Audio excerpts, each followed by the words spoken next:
Welcome, everyone. Thank you for joining us today. So, let's begin our session with a wonderful quote. Like a fingerprint, your personality, style, and temperament create a unique impression on the canvas of existence, a colorful masterpiece painted with a brushstroke of individually. Greetings of the day. Good evening to everyone.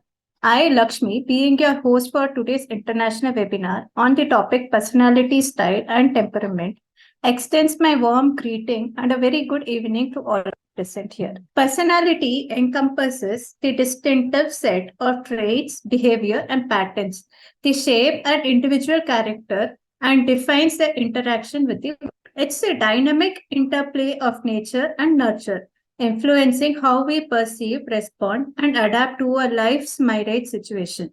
Temperament, on the other hand, reflects the innate emotional and reactive aspects of one's personality. The emotional colors that splash onto the canvas of our existence, providing a foundational hue to our individuality. Together, personality and temperament weave the intricate tapestry of human identity, making each of us a fascinating mosaic of trait and tendencies. On behalf of all SEMS family, I welcome you all for today's international webinar on personality, style, and temperament. And to add a guest of honor, and today's speaker is Miss Karen Wagon. It's a great honor to have you with us, ma'am. We are grateful for your presence here with us today. Miss Karen is a certified human behavior specialist, founder of Teaching Our Youth, the Parenting Blueprint, where she has spent her time educating parent and parent coaches with the tools, insight, and strategies needed to guide and support families effectively. Miss Karen is also a passionate advocate for empowering parents, coaches, and fostering educational excellence. She is also involved in educating parents to foster a positive and meaningful relationship with their children. Miss Karen's dedication and wrapping the intricacies of parenting is perfect to help us achieve both professional success and make a profound impact on the lives of countless children and families. Hi, everyone. It is wonderful to be with you and share this topic that is just so important to my life and to those that I have been working with. As was introduced, my name is Karen Wagnon. I am the founder of Teaching Our Youth and developer of the Parenting Blueprint. And as a human behavior specialist, I have really found that the understanding of personalities and temperaments can really change the way we view and interact with others. So I have chosen in my career to use this information for adult-child relationships. So whether you are parenting a child, whether you are working with students in the classroom, whether you are in a marriage relationship, you are probably the child to other parents yourself, you are going to learn so much about yourself and about others, and how this information can help us reduce the conflict that we may have in relationships because we misunderstand the behavior, and increase the productivity and maintain those positive relationships that we desire. So I have been doing this for almost 20 years now. I'll share just a brief, intro about where I came from. But, as I had a career that I was very successful at, and then I became a mom, and I failed miserably, okay? I was not doing a good job as a parent because I did not truly understand why my kids thought and acted the way they did. So I don't know if you ever look at other people and say, why don't you think and act like me? I mean, as a mom, I just assumed that I gave birth to these children, I'm raising them in the same home, that we would have those same views, and we did not. And it wasn't until I understood the personalities that I was truly able to see life through another lens, the lens of my child. And I was less offended by their behaviors because I was able to truly understand the why. So you're going to learn about yourself, you're going to learn about others, and I hope your takeaway will truly help you see life through a different lens. So I want to pop into the screen share and get into our presentation. Let's see if we are. Hopefully everyone can see the screen right now for this presentation that I'm going to walk us through. If you have paper and pencil and you want to take some notes, I'd love for you to take some notes. I'd love for you to engage with me in the chat box, or even raising hands, or I can read your body language and your expressions. So this is going to be a wonderful presentation as we learn and grow together in understanding personalities and temperaments by solving the people puzzle. So these are our objectives for our time together. I want to teach you a little bit about personality styles based on pace and priority. There are a number of different personality models out there, but I have chosen to work with the DISC model because I found it to be the most user-friendly, easy to understand, and simple to apply. So I'm going to teach you a little bit about the personalities based on pace and priority, but I also want you to be able to identify and recognize that there are internal social emotional needs that drive the external behavior. See, when we have a student or we're interacting with someone whose behavior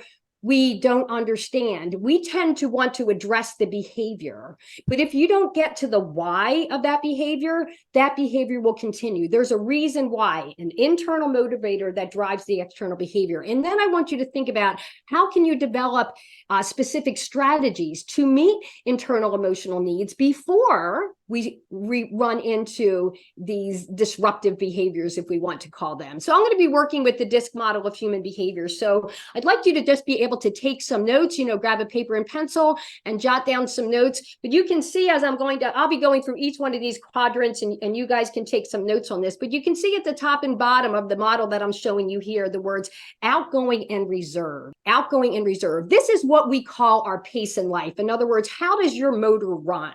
Is your pace in life. Some people are outgoing individuals. I say that they're fast-paced. Everything they do is fast. They walk fast, talk fast, eat fast, work fast. They're always in a hurry. They tend to be more positive and optimistic, always finding that diamond in the lump of coal. They tend to be more energetic and enthusiastic, cheering other people on. On the other side of the model, we have our personalities that are more reserved, or what you might call the introverts. The reserved personalities just prefer a slower pace. They want to think about what they do before they do it. Think about what they say before they say it. They're a little bit more cautious and reluctant to jump into things right away until they're sure of the expectation or the outcome. It's not right or wrong, but it is different. So let me ask you a question, and you can pop it in the chat box for me. But what is your pace in life? What is your pace in life? Pop that in the chat box for me. Those of you who feel as though I have a fast pace, I like things moving quickly, can you just put outgoing in the chat box for me? And those of you who feel as though, when things start going fast, it causes me a lot of stress, I'd rather take my time and think things through, you're probably a little bit more reserved. If you can pop that in the chat box for me. So let me know if you are more outgoing or more reserved. Yes, quick moving. I like to do things more slowly. I'm more reserved. Yes, I'm slow, reserved. Absolutely. So you can see just in the group that we have here together that I asked you one question about your pace in life, or in other words, how your motor runs, and you can see the diversity of what we have here on our group. Think about the diversity of the children that you raise, or the person that you married, or the coworkers that you work with. It's not right or wrong, it's just different. So the next thing I want to share with you, again, on the same model that we're looking at, to the left and right, you'll see the words task and people.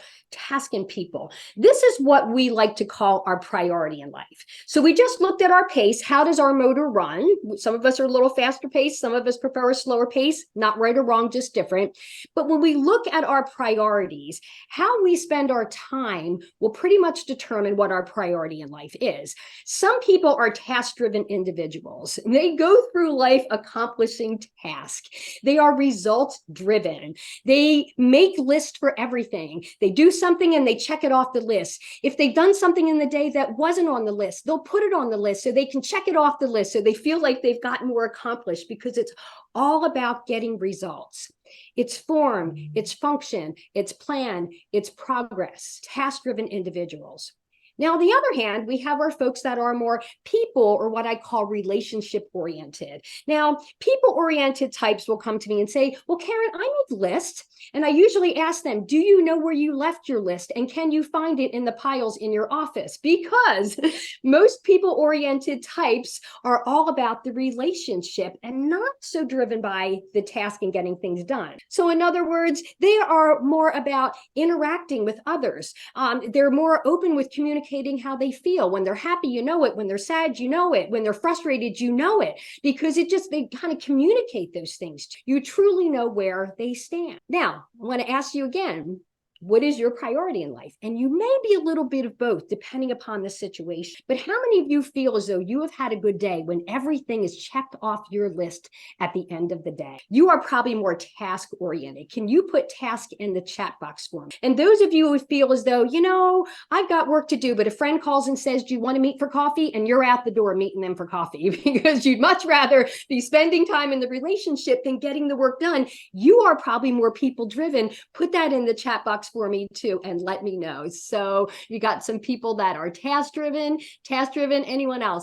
Anybody else comment on that? And again, you may be a little bit of both depending upon the situation, but if you were really to dig deep and say, what drives you? Now, for me, I am all driven about getting results and getting things done. And I really have a difficult time relaxing and not working, so these are some of the things I can describe. But we've got a lot of task driven individuals here on our webinar today, which is wonderful to know because it helps me to understand what drives you. So what I did, as I just briefly shared with you, what I call 2 observations in understanding predictable patterns in human behavior. So you can pretty much tell without going through assessments, which is a number of the tools that we do use at Teaching Our Youth in the Parenting Blueprint, but just by someone's body language.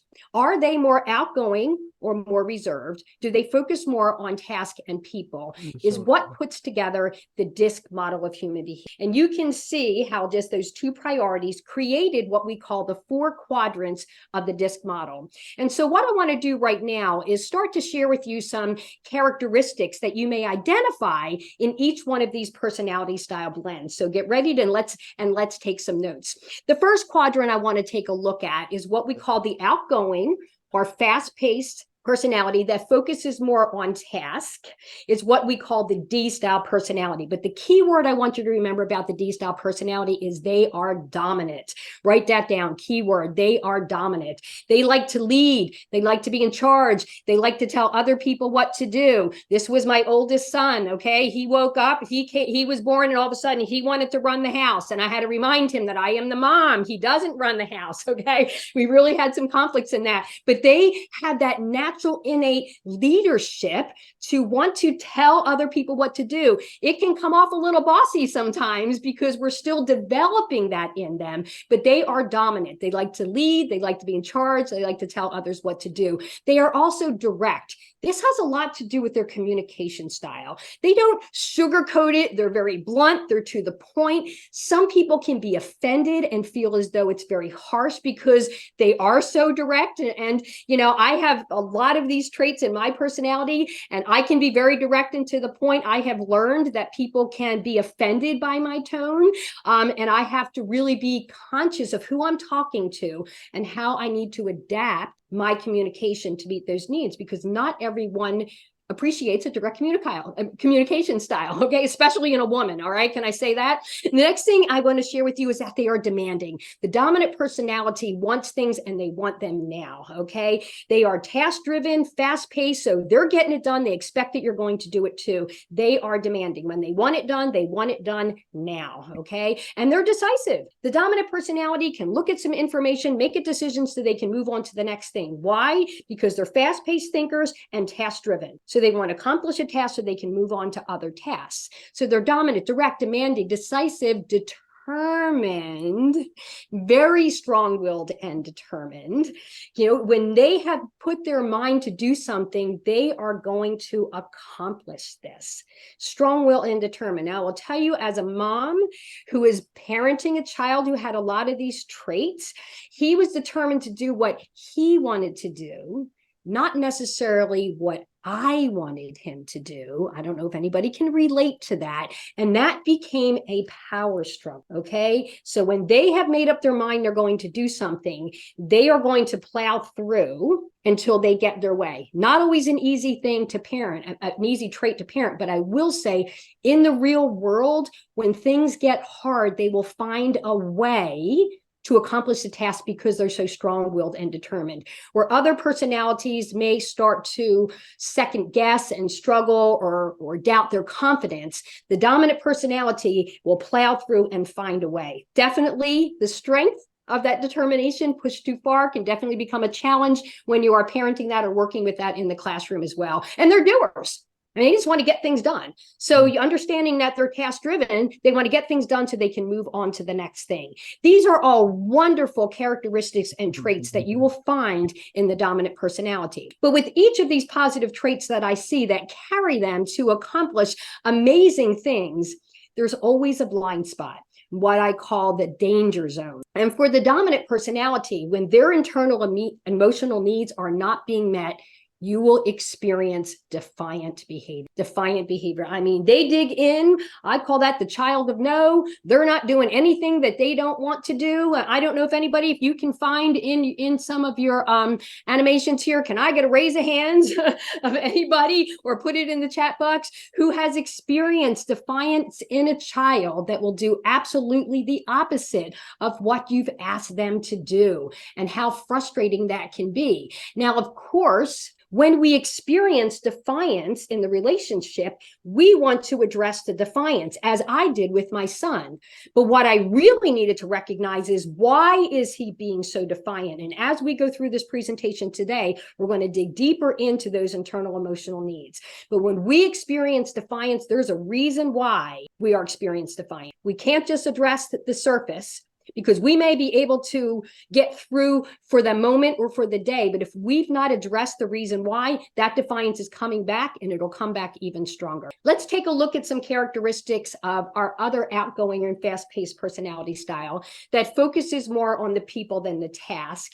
Is the red star I style personality. But the one key word I want you to remember about the I style personality is they are inspiring. I mean, they just have this natural ability to stimulate creativity in other people. They are fun-loving. They are silly. They are goofy. They love to make us laugh. They just really have that natural ability to just bring joy and fun into everything they do. They are influencing. The inspiring personality is influencing. And you know how they influence us? They just keep talking and talking and talking and talking and talking until they finally get us to their way of thinking. I mean, they are just naturally influencing. It's like, okay.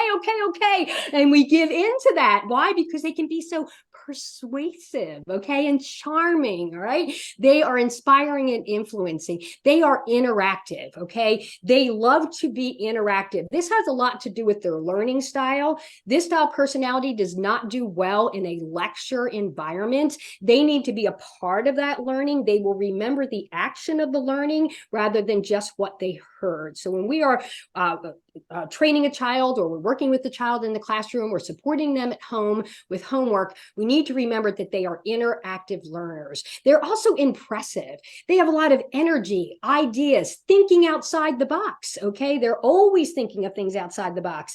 My middle son, Eric, had a lot of this in his personality, and I'm telling you, his ideas were so far-fetched. We had to reel him in a little bit. He would just be so far thinking outside the box. I have journals of when he was a child and the stories that he would write. Now he's 31 now, okay, so he's not a child anymore, but I still kept these books because he just would write and write and write, and imaginations of the things that he would write about was just a beautiful thing. Where his brother, on the other hand, we'll talk more about his personality. He was a man of little words, okay? We got 5-word sentences out of him. We were doing okay because he was a logical thinker, where Eric was much more what we call involved and imaginative, okay? Involved and imaginative, creative and thinking outside the box. Again, not right or wrong, but these characteristics are very different than some of the others we talked. So inspiring, influencing, interactive, impressive, involved, so much energy that comes with the inspiring personality.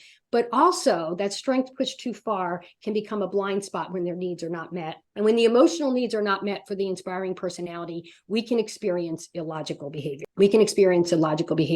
I don't know if I can get a comment in the chat box or a raise of hand of anyone who has experienced illogical behavior. You look at them and you're like, my gosh, what were you thinking when you did that? When in reality, they weren't thinking, they were impulsive, okay? It was an impulsive to get a response.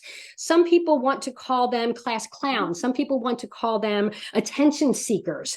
And they will do that when their emotional needs are not met. Remember, they are relational. They need connection. If they do not feel connection, they're going to start doing things to get connection or to get attention, even if it's in a negative way. Has anyone experienced people do things in a negative way to get those attentions? Yes.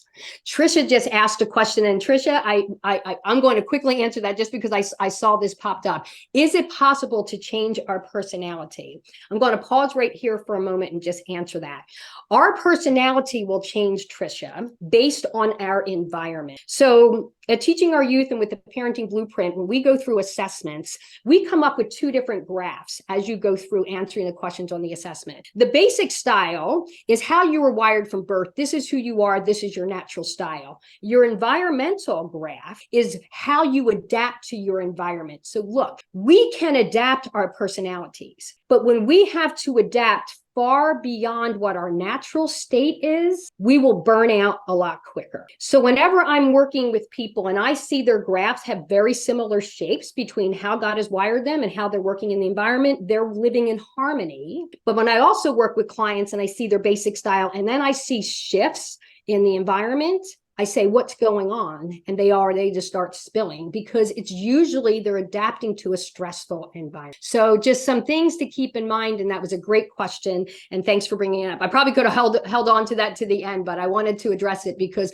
a lot of people ask that. Do I change? Your environment change and will pull out from you what it needs. Can we adapt? Absolutely. If we stay too far beyond how we're naturally wired, we will burn out and probably go through a lot more stress, okay, until we get that back under control. So we just looked at the personality traits of the outgoing personalities, the dominant and inspiring. And so what I want to do right now is take a look at some of the characteristics that we can identify in the more reserved personalities. So the reserved personality that prefers a slower pace and focuses more on people than the task is what we call the S-style personality in the DISC model. But the key word I want you to remember about the S personality is they are supportive. They are supportive. They like working with other people, operating behind the scenes. They are a friend's friend. They are always there making sure that people have what they need to accomplish their goals, okay? They are just the supportive individuals. They're kind of like the behind the scenes people. They don't need to be the center of attention. They usually have a couple of very close friends. When they make a friend for life. They like a stable and steady environment. That's their pace in life. Stable and steady, even keel. My daughter, Anna, she's 28 now. Anna is every one of these characteristics is my daughter, Anna. As we went through the dominant style, I am dominant. We are polar opposites, and I am fast paced getting things done. And she just like never got past second gear ever past second gear. You've been with me for a few minutes. Can you tell that I probably run a little faster than second gear most of the time? And so I did not understand why she was just so pokey. Everything took so long. And that could frustrate me in interacting with her. Why does this take so long? And the more I tried to push her to be adapting to my pace, the more I stressed her out. So I had to recognize that she is not wired like, and my goal is to become aware of her personality and adapt my interactions to apply the right strategies to do what? To reduce the conflict in the relationship. Supportive, stable, steady, sweetest people you want to meet. These are the people pleasers. Okay, the sweetest people you want to meet. They are always there for you. They are wonderful listeners. They love to serve. They truly love to serve. They find joy in serving others. But because of their joy in serving other people, there are those who will take advantage of it. Because They can't say no to anybody. They can't say no to anybody. I don't know if anyone here on this webinar today can relate to that. You don't want to disappoint anybody. You don't want to let them down. So you say yes to everything until you realize that you've overextended yourself because I couldn't set my boundary, because they truly find joy until they get to the point where others start to take advantage of them. And at times they're kind of shy. At times they're kind of shy. They're not speaking up. And let me tell you, they're observing everything that's going on, But the danger zone for the supportive personality, when their needs are not being met, is they can become a sucker. They can become a sucker. In other words, they get sucked into doing things they probably shouldn't be doing. And as I said, they have a difficult time saying no.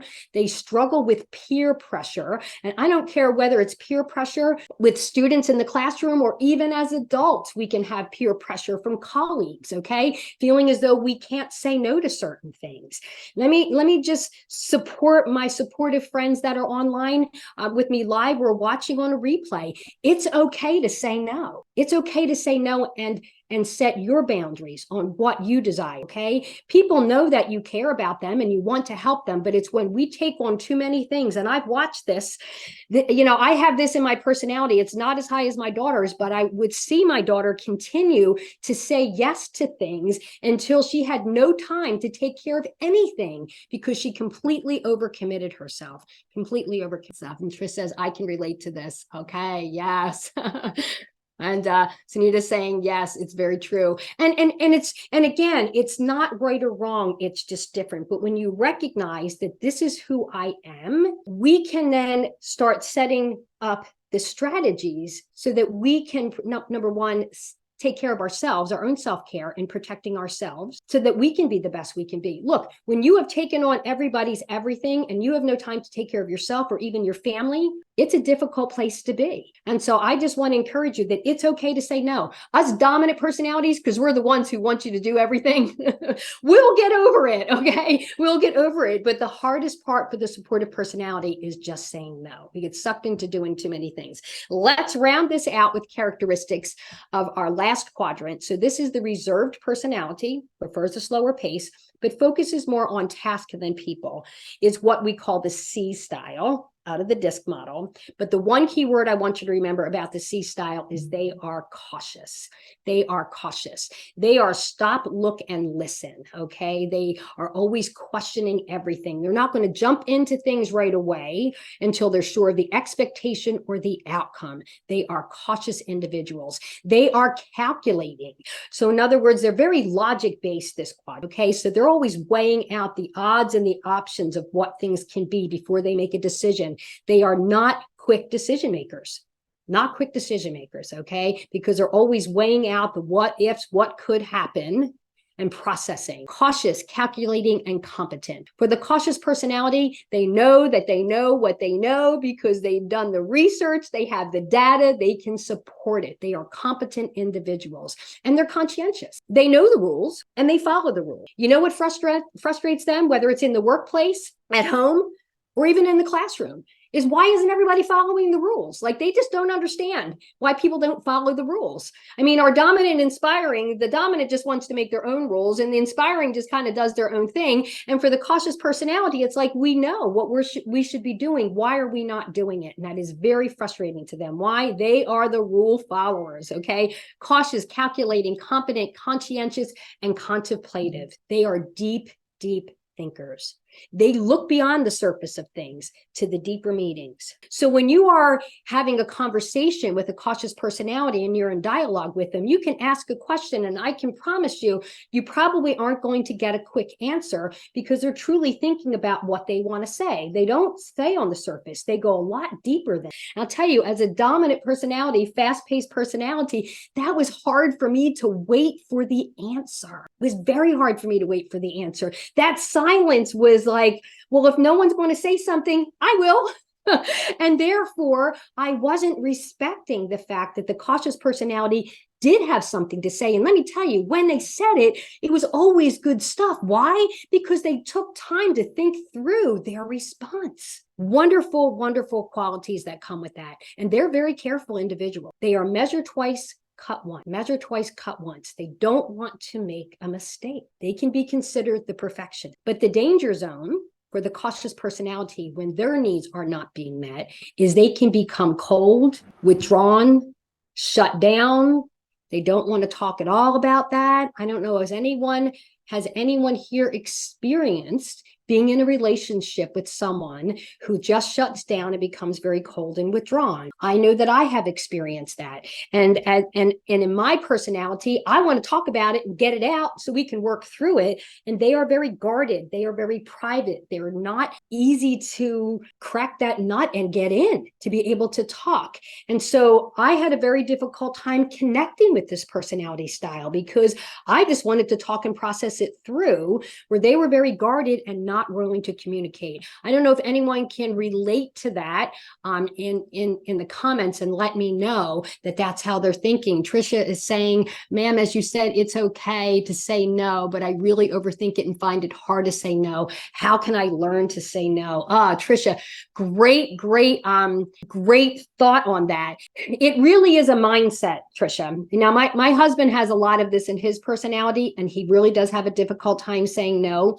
One of the statements that he would use instead of no, N-O, because he just couldn't say no, was, I'm not available, or I'm not able to help at this time. So that was the one way he got around saying that he was, instead of saying no to something, that I'm not available, I don't think I can help you at this. So it really is a mindset shift for you that it's okay to say no if you are not capable, available, or willing. Sometimes we just don't want to engage or participate in something, and someone's making us feel guilty. So we need to find a way inside of us. And let me tell you, Trisha, when you say no to somebody, it's uncomfortable. Like you feel physically not okay that I've said no to somebody because you feel as though you've let them down or you've disappointed them. Now, it will get more comfortable as you do it, but in the beginning, it's going to feel awkward. It's going to feel awkward, but setting boundaries is so important, especially for that supportive personality. And the cautious personality can be very similar in their reserved nature, that they're not always willing to jump into things right away until they're sure of the expectation or the outcome before they will commit to that. So what I've just done is I've just given you some descriptive overviews of the 4 different personality styles. And before we go any further, I just want to remind everyone that's joining us today that no one is just one personality style. We are a blend of all 4 of these styles to a greater or lesser degree. That's what makes you so unique in who you are. That's what makes you so unique in who you are. So I just want to kind of review a little bit about the different personality styles. We're looking at the whole wheel with all the characteristics. And for our time together, this is what I want you to do. And I want you to engage with me in the chat box. Based on how you answered those 2 questions that I asked when we started, based on your pace and your priority, what would be your predominant style? So in other words, I am fast-paced and outgoing, and I do focus more on task and getting results. That would be what I would call my predominant style. Based on your predominant style, I want you to, I would say, if we were doing this in another way, put a number 1 in that box, but why don't you put in the chat box for me, what would be your predominant style based on how you answered those 2 questions? So for me, my predominant style would be D. I'll wait a couple minutes and I want you to put some things in the chat box. What would be your predominant style? Based on how you answer those 2 questions, outgoing, reserved, task, and people, you can see the model here. Which of those characteristics best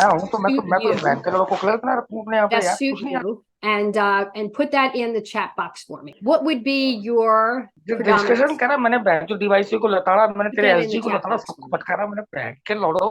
Based on your pace and priority, which of those characteristics best suit you? Pop that in the chat box. Dale says she's cautious. Yes, Gail, I agree you are. I know you, and I thank you for joining us today because you are more reserved and you're very thoughtful in the way you go about your task. You are a cautious individual. Anybody else want to add to that? Based on those 2 observations, how did your motor run?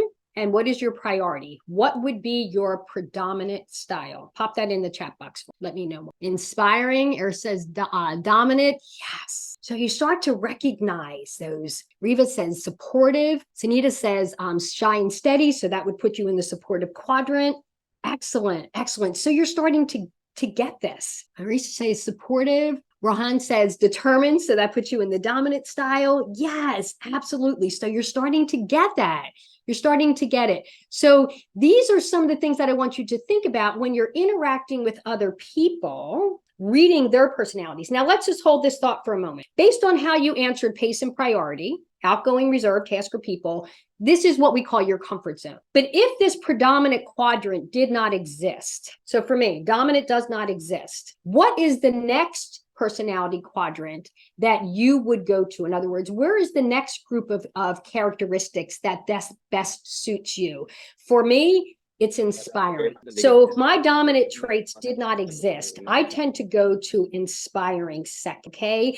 And so my personality style blend is both dominant and inspiring. They are the ones that I connect with the most.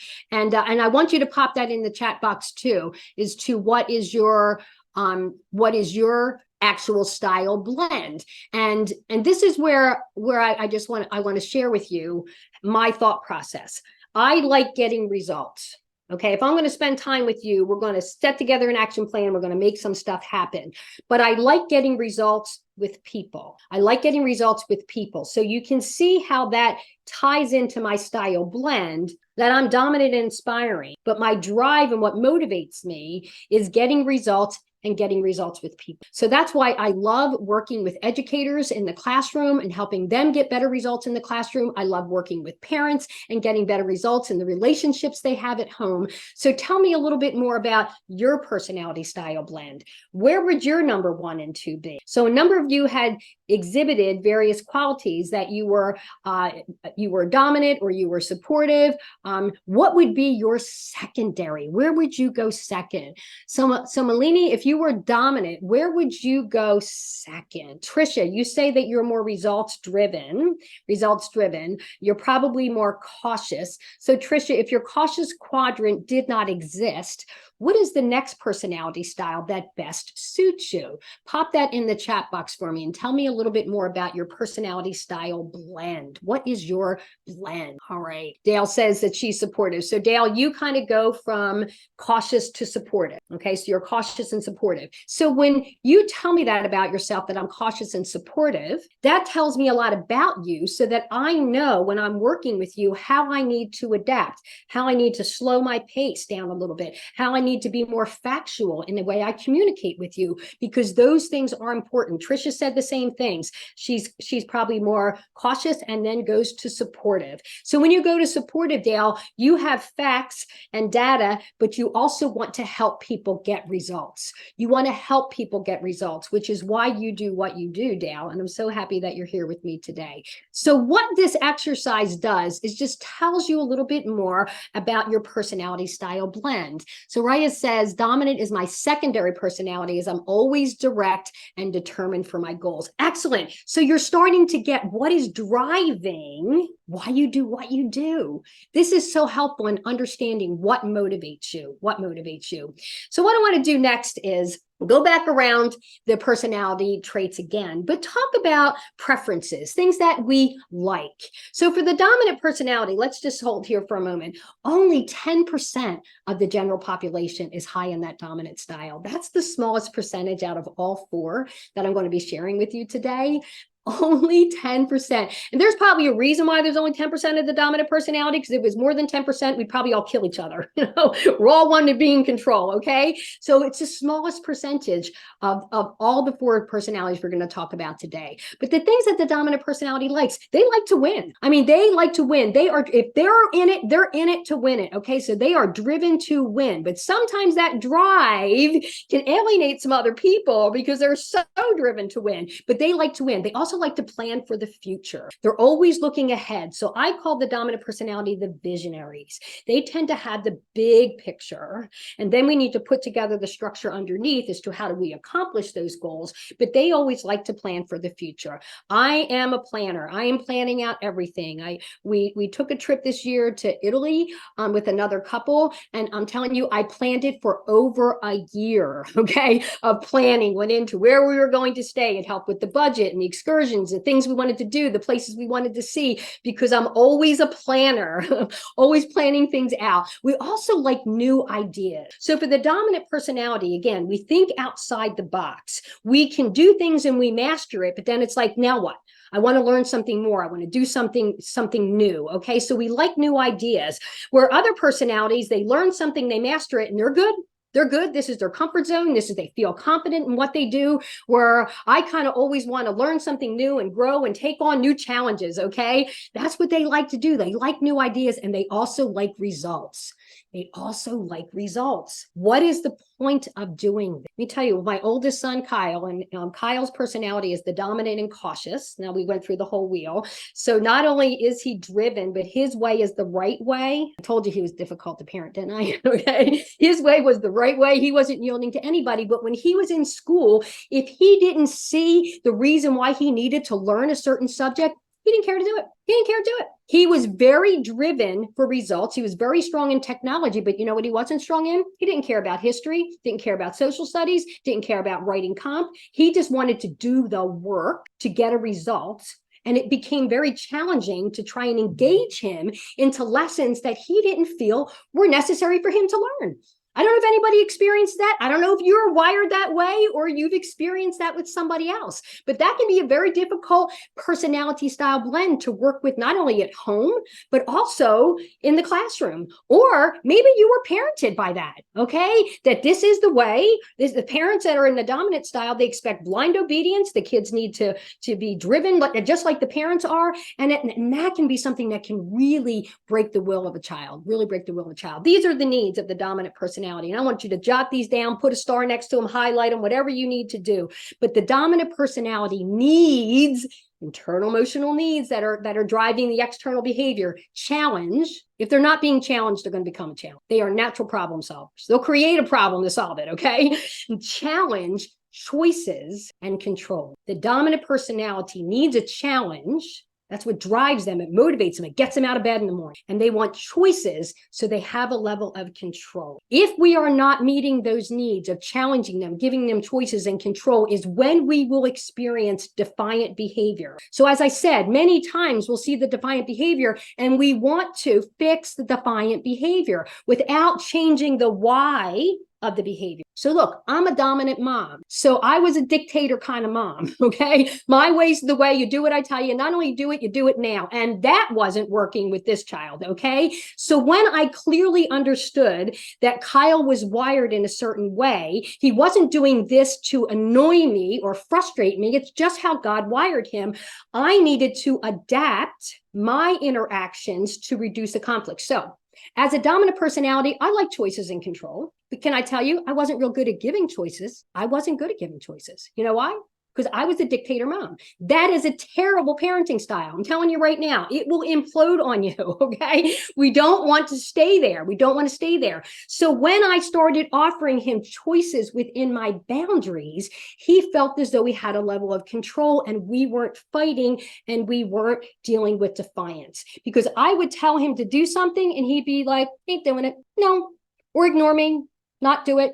But when I started giving him choices, for instance, I could say, hey, do you want to get your homework done after school and be done for the day? Or do you want to play on the game system for an hour and do homework after dinner? You choose, you decide. Now, of course, he deferred to later, but it wasn't like I was telling him to do his homework, because even if I said after dinner, you need to do your homework, we'd end up in a fight. I did not say let's fight, but that's what he heard, because we would start an argument. Because why? He wanted control. So offering choices in which either one of those choices will be acceptable to you. And you can do this whether you're working with adults or working with children. It's the same thing. Dominant personalities don't want to be told what to do. They want to be part of the process. And we do that by offering choices in which either choice that we offer is going to be acceptable to us either way. At least we've reduced the conflict of them feeling as though they're being told what to do. Okay, Trish says, are leaders mostly dominant personalities? Great question. Okay, Trish, this is great. So no, it may appear that way. It may appear that way because they do have that natural ability to step up, take charge, and tell everybody what to do. Every personality style lead, but they lead in a different way. Okay. So the dominant personality is a personality. It will probably be the visionary and tell everybody what to do.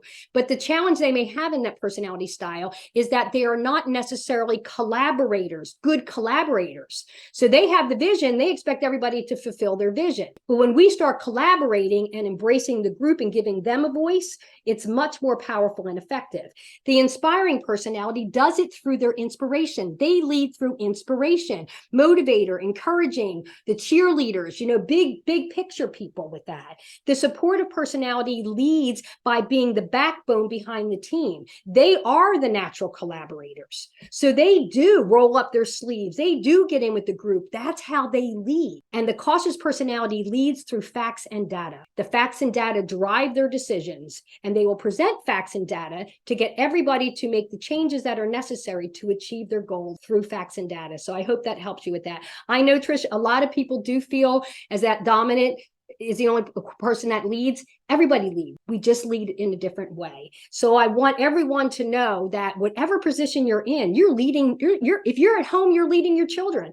If you're in the classroom, you're leading your students. If you're in your home, you're leading your family. I mean, we're all leading someone, but we will lead according to our style and be comfortable with how you coordinate your style. Great question. Great question. All right, let's take a look at the inspiring personality. 25 to 30% of the general population is high in the inspiring style. These are the fun-loving people. I'm telling you, you hang out with them. Look, they don't have to go to the party. They are the party. Okay. If you're hanging out with them, you're having a good time because that's just who they are. Okay. My son Blake has got a lot of this personality trait in him. And whenever Blake comes with the family, now Blake's got 3 kids now. So he's just like one more kid in the family because he's just the biggest kid in the house, because it's all about having fun and inspiring. And so sometimes that energy, people want to suppress that when really we need to embrace it, because that's the light that keeps us alive. So what they like to be liked. They like to be liked by everybody. Everybody's their friend. I know when he was dating his wife, Shelly, and Shelly is more of the dominant cautious blend, a lot like Kyle, very task driven. And they would go out. I don't know if they went to dinner or they went to a bar to get drinks, and Blake's talking to people and she's like, do you know them? He's like, no, just met them. Because anyone he meets became his best friend, because that's just how they're wired. They like to be liked. They like to express their ideas and their feelings because they talk and talk and talk and talk and talk and talk and talk. Sometimes they talk way too much. I call them the unfiltered people. They don't filter it. It comes in their head, comes out their mouth, okay? In their head and out their mouth. And it's like, whoa, probably didn't need to know all of that. But so they just don't filter what they say. It just comes right out. But they like to express their ideas and feelings, and they like to be in front of a group. They like to be kind of the entertaining, the fun one, okay? They like to be in front of a group, and they like a lot of fun acts. So anything that they go to do, they're going to make it fun. They're going to just make it an enjoyable time, even if it's a task we have to do. So if you are a parent, I'm going to say parenting an inspiring child, and you need to get chores done and get things done around the house, you need to make it fun. Because if it's not fun, it's like work, and work is a 4-letter word, and they don't want 4-letter words. They just want to have fun. So if we are doing chores, we need to make it competition. We need to make it game-like to engage them, because they just want to do fun things. Whatever they do in their life, they're going to make fun of. The needs of the inspiring style, and again, write this down, star it, highlight it, because this is going to be so important. The inspiring style needs recognition, approval, and popularity. Recognition, approval, and popularity. If they're not getting recognition, if they're not getting approval from the important people in their life and feeling popular amongst their peers, they will do illogical things, because you know what? They'll get that attention when they do the crazy stuff. Everybody's going to know about it. But then it's usually disruptive behavior or destructive behavior, because they're trying to get those needs met.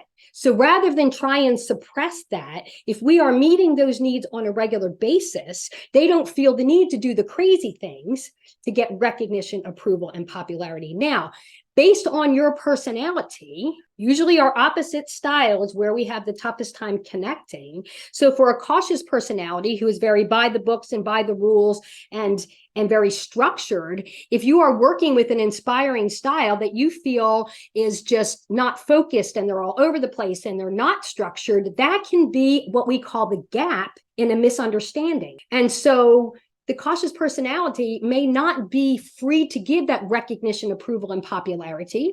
And the next thing you know, we are getting crazier and crazier behavior because the child or the person you're interacting with still does not feel understood. Does that make sense? They're not feeling understood. You don't get me. So here, maybe I need to do something more and maybe you'll get me. So when you start to experience illogical behavior, we want to try and rationalize why you're doing what you're doing and change the behavior, but it's usually because there's an unmet emotional need that is driving the external behavior. I hope that's making sense. Let me check on the chat box here. Which personality, oh, Trisha, you got some good questions here, is best for a business-oriented person? Trisha, it depends on the business. It depends on the business. If you are in an environment where data is important, then you probably want to be more in the task-oriented side. If you are in a business in which it's very relational, or it's sales, or it's customer service, then you need more relationship type skills. And so, as I'm working with parents and even people as they're looking at careers, what are your strengths naturally in your personality? Let's identify what are you naturally good at, and what are you passionate about? In other words, what is your industry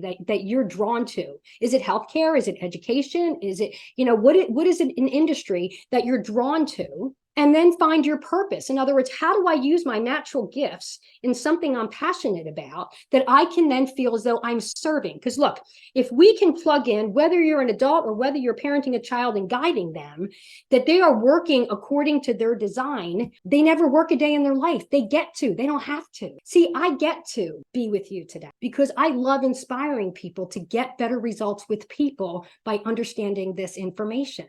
It's not work to me. I enjoy what I do. I love what I do because I love seeing the change that happens. So think about this for yourself. What am I naturally good at? Where are my natural strengths? Because if you were to put an inspiring person in a position where they needed to crunch data, they would hate their life. They would hate their life. Every day would be like, oh my gosh, I got to do this again because it's not a fit. It's not a fit. Find the fit. What are you naturally good at according to how you're wired? What are you passionate about? And then serve in that way. Serve in that way. Great question. Great question. All right, Tricia, good stuff. You're getting some good dialogue going here. All right, let's take a look at the needs of the supportive personality. The supportive personality likes to be accepted. They like to be accepted. They don't need to be the center of attention. They don't need to be the best of everything. They just want to be accepted and have a few close friends. They like teamwork and cooperation. They like working with other people and getting positive results. So the last place they want to be is walking into an environment or walking into a home in which there's conflict. Okay, so when we have got situations at home where, let's say, parents are fighting all the time and you've got a supportive child, they are not comfortable in that environment. They will isolate, they will shut down because they like an environment where everybody works together and everybody gets along. They're the kumbaya people. Everybody's happy, everybody's having a good time. When it's not a harmonious environment, it's very difficult for them to be there. They like sticking with what works. They're creatures of habit. This is what I know. This is what I know I do well. This is what I want to do.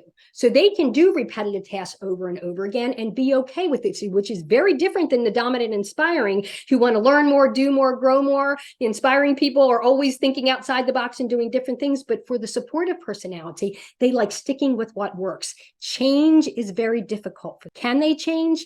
Yeah, but we need to give them a longer period of time to adapt to the changes that may be coming. And in the world we live in, we are in a constant flex of change. But if you are interacting with this in the workplace or you're parenting this at home, understand that they are not quick decision makers and it's a process for them to shift to what they were doing to what they need to be doing. And we need to be patient, empathetic, and understanding with that. And they also like a routine. A predictable routine is a comfort zone for them. You can see here on this slide, 30 to 35% of the general population is high in the supportive style. And let me tell you, that's the highest percentage of all four of the styles we talk about today. They are the sweetest, kindest, supportive people. And can I get an amen on that? Okay. So we don't have 30 to 35% of the dominant style because that could just be a mutiny happening. But to have those stable, supportive people who are the servant leaders, the highest percentage in the general population. This is the needs of the supportive style. They need appreciation. They need security in the relationship, security in the home, security in their job, and affirmation. appreciation, security, and affirmation. And if they don't feel those needs are being met, is typically when they become the sucker to do more, to try and get that need met, to try and have somebody say that they appreciate. So that's when they start going to extremes. They start going to extremes. I have seen people in relationships that just continue to do more because they don't feel appreciated, and they overextend themselves, either financially or emotionally, to try and get that need met. Appreciation, security, and affirmation. Now, on the model, this is my polar opposite. I'm high in the dominant style. The supportive is my polar opposite. And let me tell you, I have my husband is a supportive personality. My daughter is a supportive personality. My middle son has a lot of this in him. And I'm telling you, words of appreciation did not come easily to me. I just expect everybody to do what they're supposed to do. I'm like the Nike swish mom. Just do it. Just do it. But what I was finding is that if I wasn't appreciating or saying thank you or affirming them for the job that they did, it was disconnected. It was disconnecting. And so when I found that when I started appreciating, it was almost as though they wanted to do more. Why? Because thank you, good job. I like how you did this. I noticed how you did that. Feels good to them. And they want to be around you. Why? Because you appreciate them. Think about it. Don't we like spending time with people when we feel appreciated and valued? Yeah. If we don't, then it's like, I don't know whether I want to go over, because people begin taking from you and you don't feel appreciated. So appreciation, security, and affirmation. These personalities, those in this supportive personality, they are quiet, they are reserved, they are servant hearts.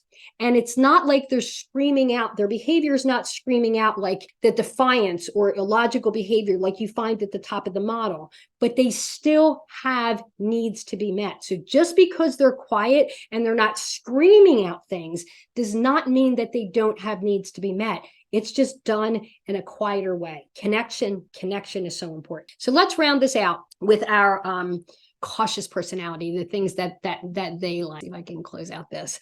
For the cautious personality, they like to be right. They like to be right. And even if they're not right, they will explain to you in their mind why they feel as though they are. Because like I said, they've got the data to back it up, okay? They like to be right. They like to know what is expected of them. What is expected. They don't know what the expectation is. They probably won't get started on the task. Let me continue on with this. They want to know what is expected, and they need clear instructions. So they need clear instructions so they know what's expected so that they can do it right. If these pieces are not in place, what we usually experience is they're not going to do it if they can't do it right. So it looks like they're lazy, apathetic, not engaged, because they don't have enough information to know what they need to do and do it correctly. The perception is they're not doing anything. If you start to engage in that in either a coworker or in the home or with your children, that's when you usually need to go over and say, hey, is everything okay? Can I help you out with this? Where are we at with this project? Did you have any questions that I might be able to help you with? What do you think would be the first thing we need to do next? And collaborate with them. Because I say sometimes they go through what I call the paralysis of analysis. They're thinking and thinking and thinking, but there's no action coming from it. So sometimes we need to partner with them so we can help them have clarity in the instructions to know what's expected so they can do it right. And they also like finishing what they start. They're not multitasker people. They stay focused on one thing and do it well. Finishing what they start. 20 to 25% of the general population is high in the cautious style. I mean, we all have it in our style, but that high in this is what I call the logic-based engineer. Okay. This is all about the data. Things have to be precise. They are perfectionist. These are the needs of the cautious personality style. They need quality answers. I say quality answers because if it's not a quality answer, they're going to ask you another question. Okay. So it better be a good answer, because if it's not a good answer, they're going to ask you more questions. Value and being valued. Okay. Value. It's got to be the best. Within value, and excellence. That's where the perfection comes in. That is where the perfection comes in. Quality, answers, value, and excellence. And if these needs are not being met, that's when they can become cold and withdrawn. So when you see them shutting down and you're saying, what's going on? You have to recognize, are they not getting good answers? Are they unsure? Are they not feeling that this is the best or the right thing we need to be doing? And it's done through communication, because they will shut down. they will shut down. And sometimes it's hard to get out of them what they want because they're very guarded in their communication style. They don't open and freely share unless we probe deeper into their thought process and engage. And that is only done through trust and influence and respect in the relationship. Okay. Other than that, they're going to keep you on the other side. If they feel as though they're going to be judged, if they're going to be criticized, they're not telling you anything. So it's so important that the relationships come first. I want to pop in and see what else is going in here. Did I miss anything? All right. Oh, business in the sense of sales. All right, Trisha. Yep, good question. So business in the sense of sales, I think in the sales side, of course, the relational side of the model would be very helpful to have a lot of that in your personality. And I think you may have exemplified that you do have some of that in your personality, but any of the relational styles are very good in sales. But again, what are you selling? If you're selling something that's very precise or that you need a lot of data, I think having some of that task is part of it. But again, it's the connection with people. You know, people buy from you because they like you. They may like your product, but it's the relationship that you have that keeps them loyal to you. So those who have that relational style do very well in sales because they make those connections with their clients and serve and meet their needs. So great question. So where do we go from here? I want you to understand your style blend. How are you wired?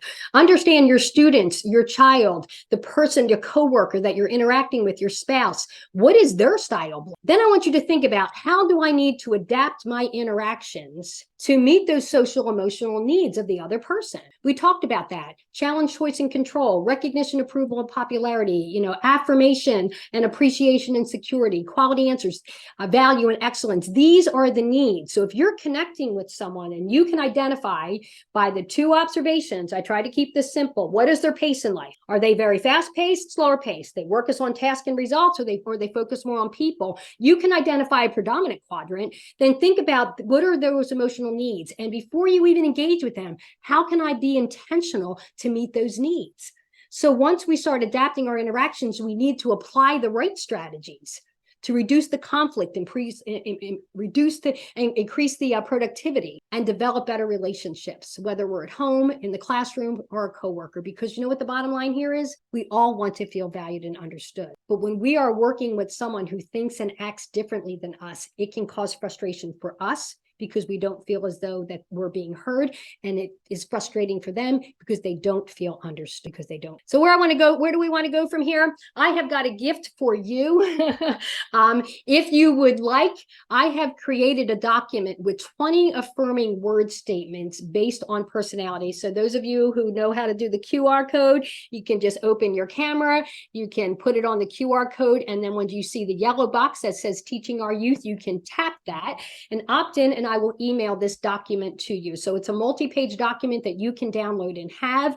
These are affirmation statements that you can use with every personality, whether it's the dominant, inspiring, supportive, or cautious. When we feel as though we are trying to connect, or there's been a disconnect or feeling friction, the first thing I always advise the clients that I work with is we need to reconnect, and we reconnect through affirmation. Too many times, and I'm going to speak from the parent or even in the classroom perspective, we tend to direct and correct kids, but we're not telling them what we appreciate about them. Are you with me on that? We're always telling them what to do, but we don't take the moments to appreciate them. So if the child feels as though all I do when I come into your environment is you're telling me what to do or what I'm not doing right, I don't want to be here. I don't want to be with you. But when parents and educators and anyone, I'm telling you, in any relationship, when you start taking the time to affirm or noticing positive things in that person based on their natural strengths, they will start to feel as though, you get me. Thank you.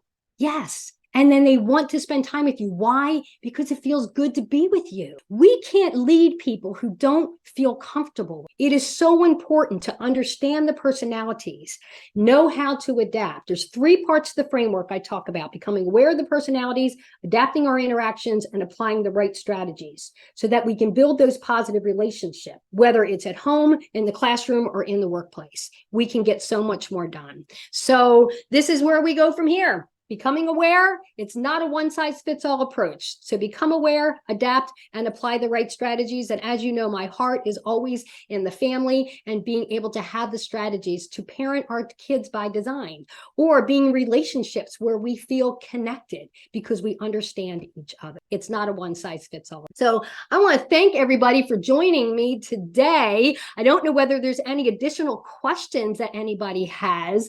I think we went over by just a few minutes, so apologize for that.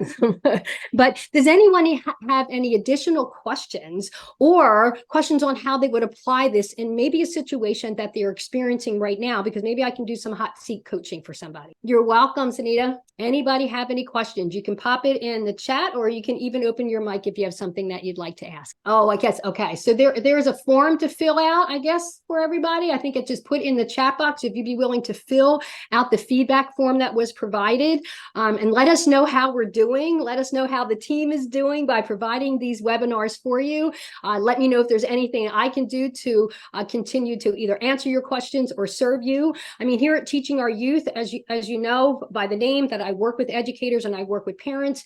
And my goal right now and what I'm doing is I am supporting parent coaches or parent practitioners who work with families to use this framework as a way to help families better understand the family dynamics so they can reduce that conflict and have better relationships. So if you're interested in learning more about becoming a parenting blueprint coach and bringing this philosophy into your community, feel free to reach out and we can learn. So you're welcome. You are welcome. So I'm going to turn this back over to our leadership. Thank you so much for allowing me the time to spend with you today.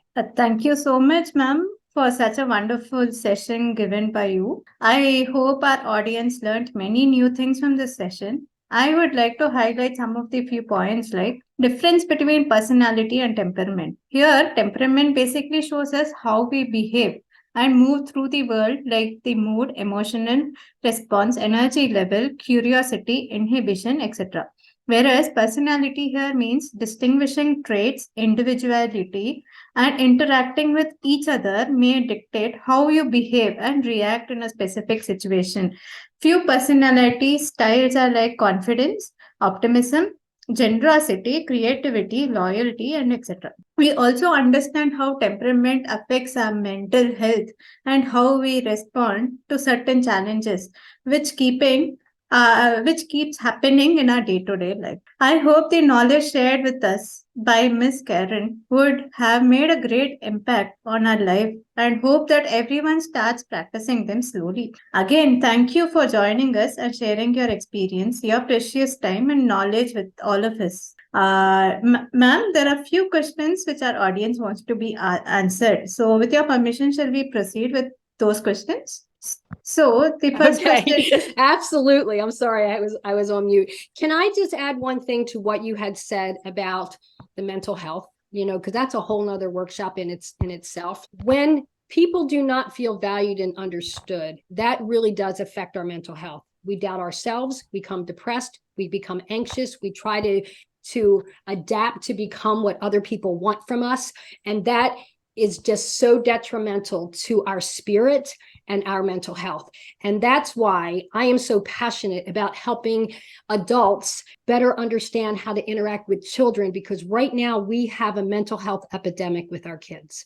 And I don't know in your country, but here in the US, it is very, very deep of what's happening, because we are not communicating effectively with each other and valuing and appreciating our differences. And the world will come at us. Social media has a lot to do with it, where kids feel as though they need to live up to other expectations, and we're not living according to our design. So I appreciate you bringing up the fact about the mental health and wellness, that if we can secure these relationships at home, kids aren't screaming out to get needs met somewhere else in a dangerous way. So thank you. But yeah, any other questions? Yeah, thank you, ma'am. Thank you for that answer, though. Yeah, it's very important. So yeah, now I'll start taking up the question. So one of the question is, what is the Big Five personality test? Okay, so on my website, teachingouryouth.com, there is assessment tools. So I have assessments there for adults, I have assessments for children, which would be, I'm going to say from age 4 to maybe 10 or 11. And I have assessments for teens. It is a powerful tool. And so when I work with clients in parenting blueprint, that's the first thing we do is assessments. And I put the assessments side by side so we can see the areas where we have similarities in our relationship and find the gap.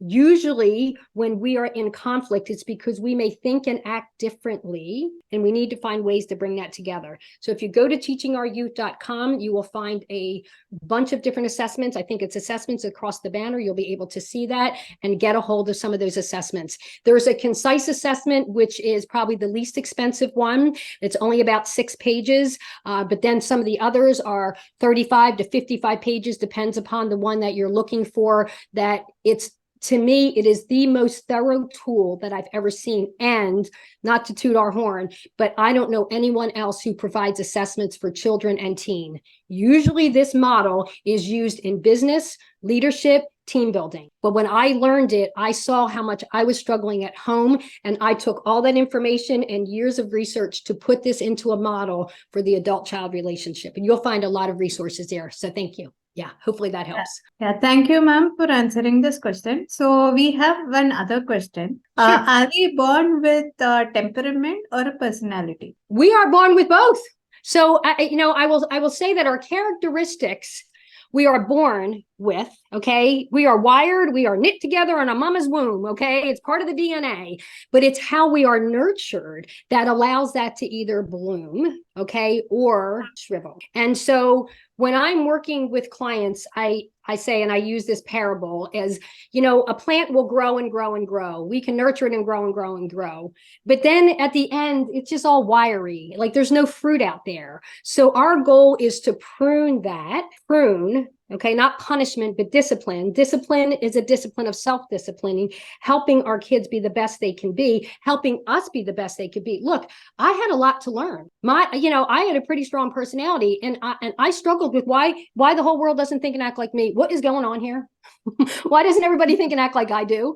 And it was frustrating to me. I am driven. Why do you not want to get these results? But when I understood that people saw life through a different lens, I was less offended, but then I also knew how I needed to adapt to get those results by meeting their needs and helping them become the best they can be. So between the personality traits, right, we have the behavior traits that we talked about, and then we have the temperaments, how we behave. That all comes together, if that makes sense, right? It all kinds of comes together. But what can change that is our environments in which we're planted. We will then need to adapt. Sometimes it's out of survival to just get through, okay? And sometimes when I work with families who have been in survival, we need to go back and repair and restore so we can shed all that stuff and move forward to start growing and thriving I hope I answered that question okay. Yes, ma'am. Yeah, thank you so much for answering the question. So one more question is, what are the 5 pillars of personality test? The 5 pillars? Yeah. Yes, ma'am. In our personality assessment, I don't have 5 pillars.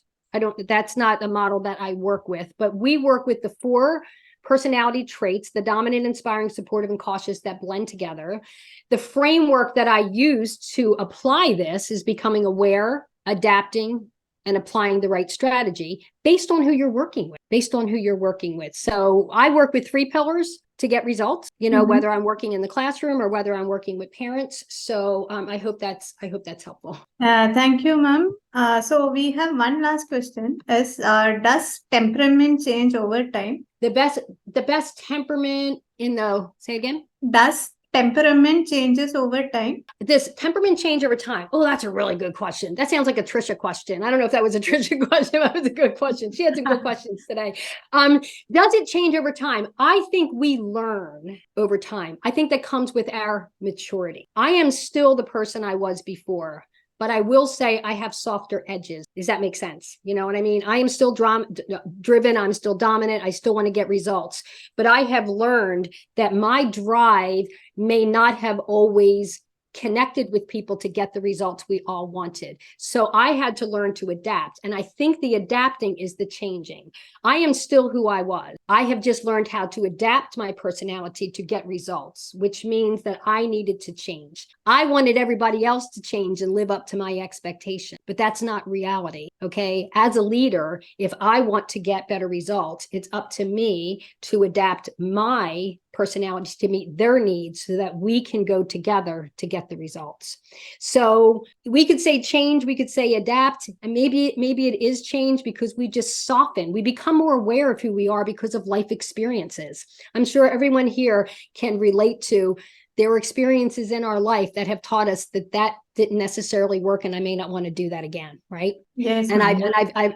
I coach leaders who have found that their leadership style was not getting them results, but what they learned and what they'll do different. But it really comes to communication and adapting the way we communicate to others so that we can get the best outcomes. That was a great question. There was another question here that I think came to me privately that says, what is the best personality we need to maintain in a relationship? So I don't know if you saw that because that came through as a direct message to me. What is the personality we need to maintain in a relationship? So let me start by sharing this. In a personal relationship, we tend to be drawn to our opposite personality. So I don't know if anybody on here can relate to marrying or being in a relationship with someone who is their opposite personality. Okay. And I think that's God's design for completion. We're drawn to the things that we don't have. Okay. So my husband is that reserved, supportive type. And I was drawn to his calm and his peace. And he was drawn to my decisiveness because he's not. So then we get together and I'm like, will you help me? What? So the same things that bring us together can be the same things that tear us apart if we don't understand and value what that person brings. So it is not unusual in many of the families I work with that couples are opposites. So I'm not quite sure whether this was to maintain a relationship personally, but we need to be aware. We can't be aware. We can't be aware until we're aware is what I want to say, right? So once we're aware of our differences, then I am less offended that Mark needs more time to think about things, you know what I mean? But he also knows that at some point I need a decision, right? You know what I mean? So we've grown to that in understanding. So the personality that we need to maintain relationship, if I was going to say anything, is identify who you're working with and meet their emotional needs, because if they feel valued and understood by you, they're going to want to hang out with you more. They're just going to want to spend more time with you. And that's a person that you feel you can do life with, when you can communicate, when we're both meeting needs. It's not just one person meeting. Can't just do it one way. We both need to understand so that we can both meet the need. That was a good question. Yes, ma'am. Yeah. Thank you so much, ma'am. Thank you so much for answering all these questions. That was a very good piece of advice given to us by you, ma'am. Ma'am, thank you so much. Again, thank you all for attending today's webinar. And if you have any additional question, you can contact us by email or telephone. We are happy to provide additional support to you. Please follow us on our social media and subscribe to our YouTube channel for new learning.